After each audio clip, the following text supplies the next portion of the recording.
If you look at the debt clock in Times Square right now, you'll see a number that should terrify every American.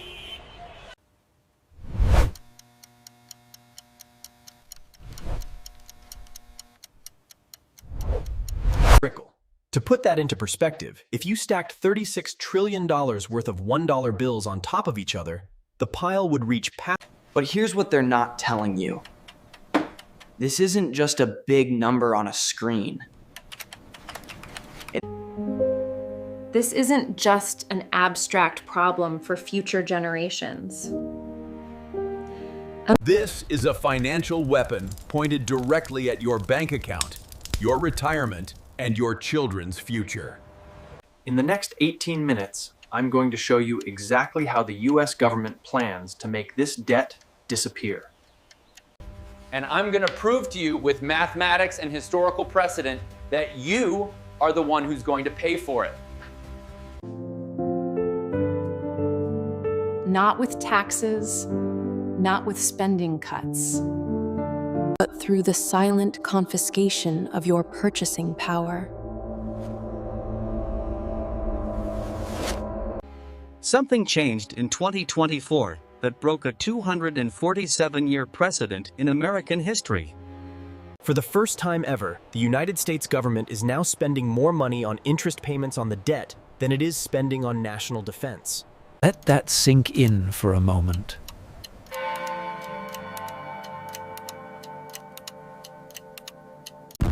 We are spending more to pay bondholders from the past than we are spending to equip the military that protects us today. We are spending more on interest than we spend on the entire Medicaid program that provides health care to 90 million Americans. We're spending more on interest than we spend on all federal education programs, all transportation infrastructure, and all scientific research combined. The interest bill alone just crossed $1.1 trillion per year. That's $3 billion every single day. That's $125 million every single hour. That's 35 every second. And that number is accelerating.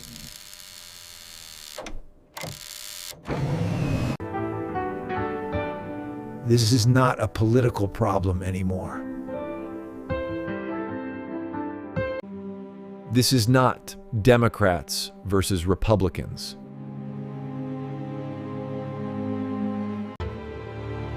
This is not left versus right.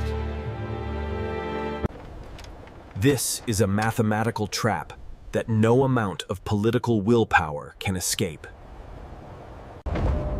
And there are only 3 ways out.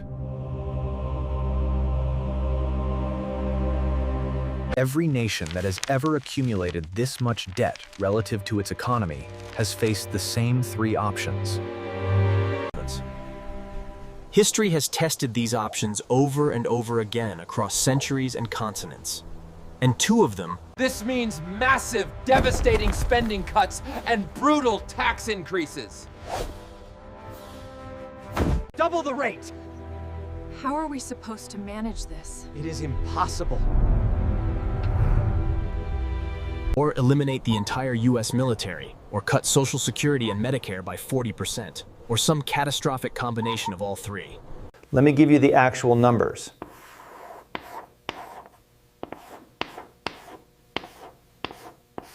The federal government currently spends about $6.8 trillion per year and collects about $4.9 trillion in revenue.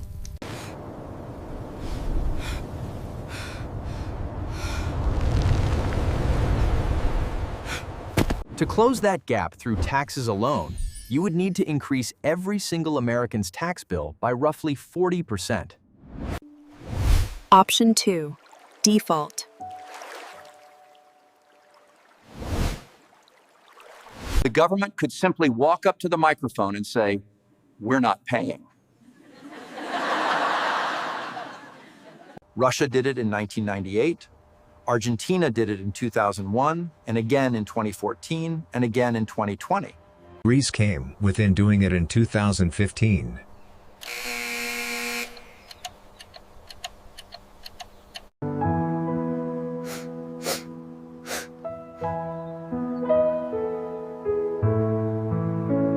But for the United States, the issuer of the world's reserve currency, the anchor of the entire global financial system, this is the nuclear option. The entire global financial system, every pension fund, every insurance company, is built on the foundational assumption that U.S. Treasury bonds are risk-free. The term risk-free rate in finance literally refers to the yield on U.S. government debt. If America defaults, that assumption shatters. The global banking system collapses overnight. Credit markets freeze instantly. International trade stops because letters of credit become worthless.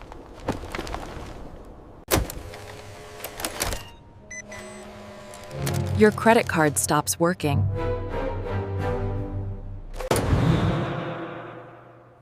ATMs stop dispensing cash.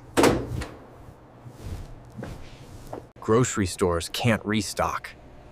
It would be a financial apocalypse that makes 2008 look like a practice round. All right. This is why U.S. government bonds are held by every major institution on Earth. China holds over 800 billion purse. A U.S. default would simultaneously bankrupt the Chinese government, the Japanese government, every American retiree. So explicit default is also off the table. That leaves only one option. The third option. The option that every over-indebted empire in history has eventually chosen when trapped between impossible choices. From the Roman Empire debasing their silver denarii, to the Weimar Republic in the 1920s, to post-war Britain in the 1950s. You don't refuse to pay the debt. You don't cut spending. You don't raise taxes. You pay back every single dollar, every single cent, on time, in full. But you pay it back in currency that is worth significantly less than when you borrowed it. You inflate the debt away. You print the difference. You debase the currency. This is not a conspiracy theory. This is not speculation. This is the official, though publicly unspoken, policy of the United States government. Here's how the math works and why you're the one paying for it. If the government owes $36 trillion and inflation runs at 5% per year, the real value of that debt shrinks by 5% every year. Not the nominal value. The number on paper stays the same.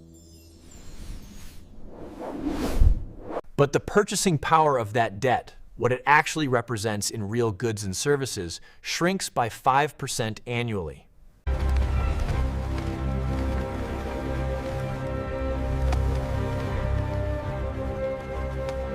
The bondholders get paid back. They get their dollars. They get the exact number of dollars they were promised. That'll be $10. The inflation mows everything expensive, but enjoy. Thank you, they look fresh. Every single year. Over 10 years at 5% inflation, the real value of the debt gets cut almost in half. $36 trillion becomes worth about $22 trillion in today's purchasing power. The government just made $14 trillion disappear, and you paid for it every time you went to the grocery store. This is called financial repression.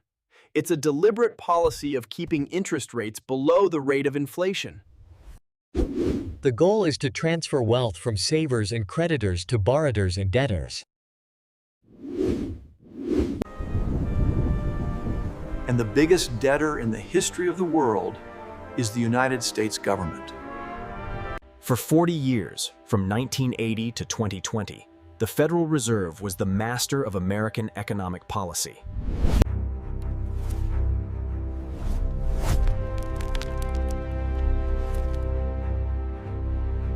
Unemployment hit 10%.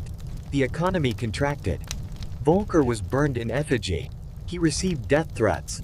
But today, the Fed can't do that anymore. The debt is too large. The mathematics have changed.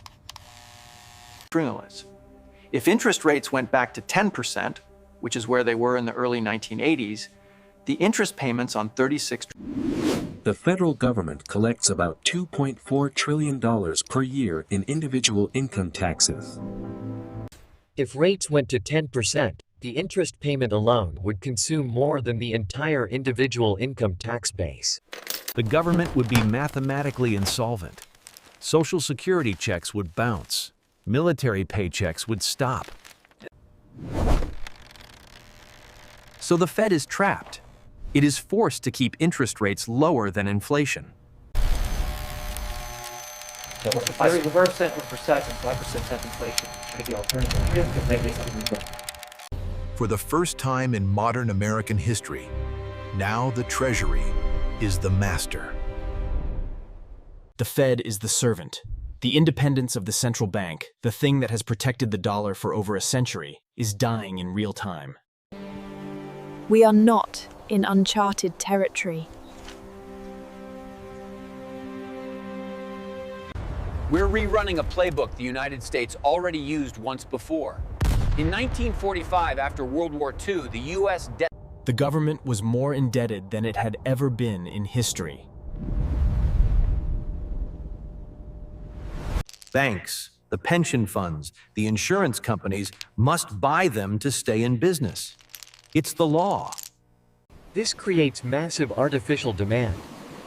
It suppresses interest rates below where the free market would set them.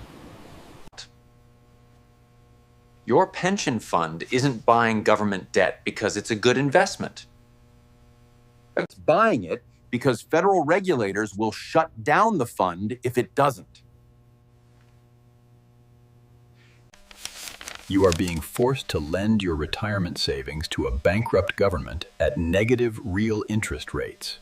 Tool number 2, the broken thermometer. If you want to steal from people who are owed inflation-adjusted payments, the easiest solution is to lie about inflation. Social Security benefits are indexed to the CPI. Every year, benefits are supposed to increase by the rate of inflation to protect retirees. Treasury inflation-protected securities, TIP, APS, are bonds whose principal is adjusted based on the CPI. If the CPI says inflation is 10%, the government has to pay bondholders 10% more. If the CPI says inflation is 3%, they only pay 3% more. So the government has a multi-trillion-dollar incentive to keep the CPI numbers as low as possible.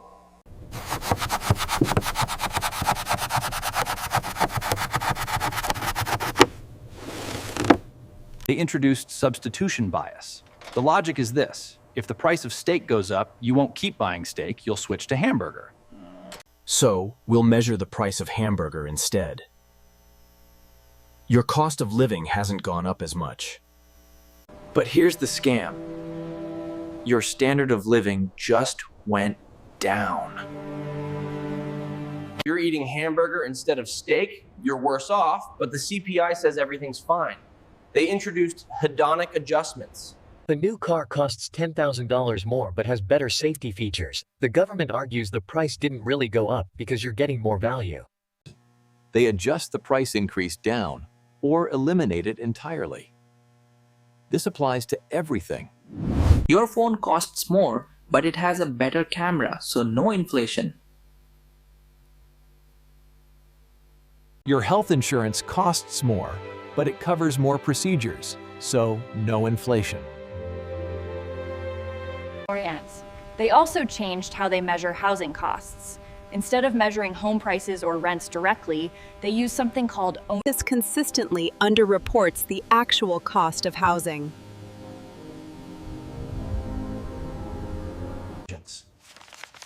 If we calculated inflation the same way we did in 1980, using the original methodology, the government is gaslighting you about the cost of your own survival to protect its budget. Tool number 3, the money printer.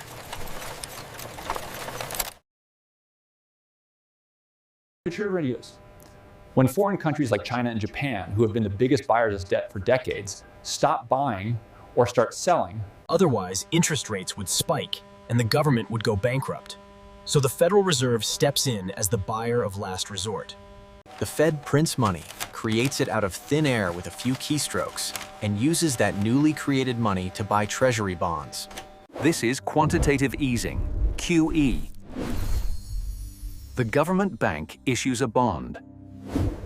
The Fed buys that bond with money that didn't exist 5 seconds ago. The government gets cash to spend. The Fed gets an IOU. And the money supply increases.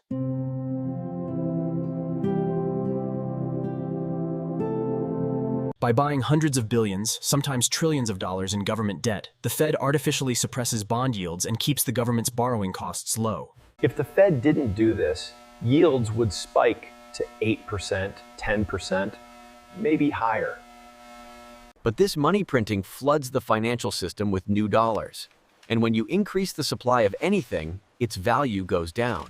The stock market goes up, not because companies are more profitable, but because there are more dollars chasing the same number of shares. Real estate goes up, not because there's more housing, but because there are more dollars chasing the same houses. This is the everything bubble. Your 401k looks bigger, your house is worth more on paper, you feel wealthier, but you're not actually wealthier. You just have more dollars, and those dollars are worth less. Government is paying off its debt by diluting the value of every dollar you own, every dollar in your bank account, your paycheck, every dollar in your retirement account. This process is not hitting everyone equally. In fact, it's the primary driver of the wealth inequality that's tearing this country apart. There's an economic concept that explains this perfectly. It's called the Cantillon effect, named after Richard Cantillon, an 18th century economist. He realized that when new money is created, whoever gets it first wins. Whoever gets it last loses. When the Federal Reserve prints $1 trillion, they don't drop it from helicopters over Main Street. They inject it into the financial system at the top. They buy bonds from Goldman Sachs, JP Morgan Chase, BlackRock. These institutions get the new money first, at zero interest, before it enters the broader economy, before prices have adjusted. What do they do with this free money? They buy assets. They buy stocks, real estate, commodities, anything scarce. By the time this new money trickles down to the average worker in the form of wages, prices have already gone up. The cost of rent has already increased. The cost of food has already increased. Oferta especial hoy, muy fresco. ¿Cuánto por 3 kilos? 10 pesos, excelente precio. How much for the light changes? 10 per pound, very fresh today. This is why, since 2008, since the Fed started printing trillions of dollars, we've seen what economists call a K-shaped economy. Top 10%, the people who own assets, stocks, real estate, businesses, have seen their wealth absolutely explode. The stock market is up 400%. Real estate in major cities has doubled or tripled. The net worth of America. Meanwhile, the bottom 90%, the people who rely on wages, have seen their purchasing power collapse. Real wages, adjusted for real inflation, have been flat or declining for 40 years. The cost of housing, education, and healthcare has massively outpaced wage growth. A house that cost 3 times the median salary in 1980 now costs 8 times the median salary.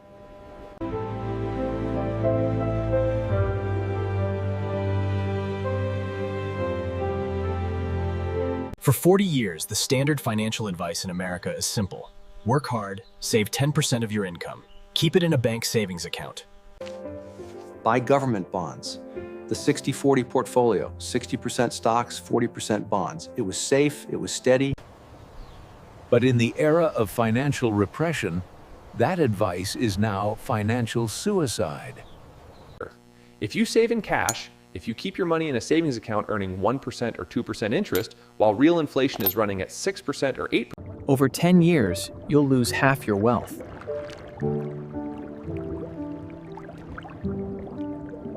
If you buy government bonds yielding 4% while real inflation is 6%, you're losing 2% per year in real terms. You're paying the government to hold your money. We are entering an era of forced speculation. To simply preserve your wealth, not to grow it, just to maintain your purchasing power, you now have to take risks. You have to buy stocks, even though valuations are at all-time highs. You have to buy real estate, even though prices are unaffordable. You have to buy crypto, gold, commodities, anything scarce, anything the government cannot print, just to outrun the debasement of the currency. The government has turned the entire economy into a casino where you must gamble just to break even. Because the safe option, saving money in a bank, is being deliberately destroyed by policy. But there's one more tool they haven't fully deployed yet. It's the endgame. It's being built right now at the Federal Reserve, the Treasury, and central banks around the world. The central bank digital currency, the digital dollar, the CBDC. Right now, the government's power to manipulate. If the government sets negative interest rates, if they try to charge you to hold your savings, you have an escape valve. You can withdraw your cash and store it under your mattress, in a safe. You can exit the banking system. Physical cash is anonymous. It's untraceable. And that makes it the ultimate check on government power. But a central bank digital currency removes that exit. If the dollar becomes purely digital, if every dollar exists only as an entry in a Federal Reserve database, Think about what becomes possible. They can implement negative interest rates instantly.